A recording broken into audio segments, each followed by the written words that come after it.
Well, I'll start with maybe with my own story a little bit, Please. because that's how all these things started to come, and this is also how I'm finding myself here today.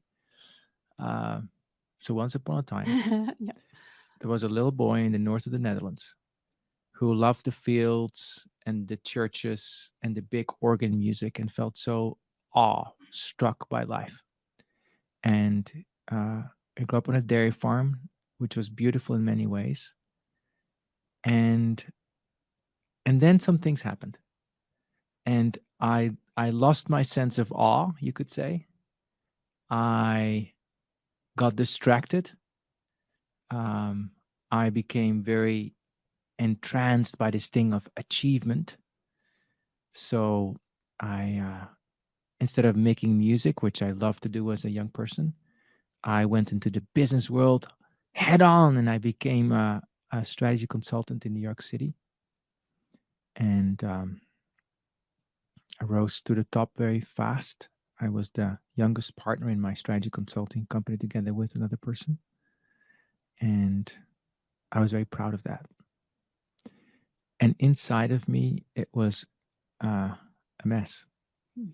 I felt very torn, like never really at ease. I would even walk a little hunched. I didn't sleep very well. Sometimes I wouldn't sleep for an entire week. And that that really changed things.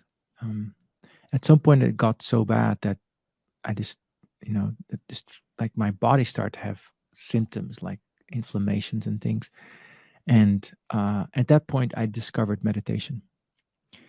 And in the ego mind that I was, like, oh, I discovered meditation. And I still remember showing up at a meditation retreat with Pema Chodron uh, in my boss jacket and like suitcase, like Devil Wears Prada kind of thing. Like I didn't bring my assistant, but I did show up in a black limo on this mountain retreat. I still remember Really? this. I And did not know this.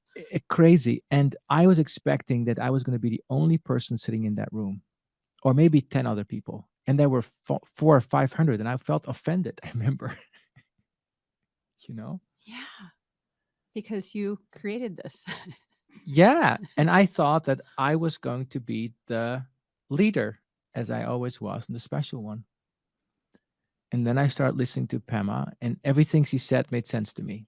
And basically, I was drawn to her by a book that she wrote called "When Things Fall Apart," Mm. and things were falling apart. Um, so I did some meditation. I could sleep again, and I discovered a sense of ease, peace, joy, kindness that reminded me of that little child once upon a time. And I said, okay, this is it. I'm going to be a monk, right? Because that sort of ego personality was, I've got it, I'm going to claim it, I have to control it because I can't trust the world, which was one of the root causes of me having to achieve so much because I didn't Mhm. trust things.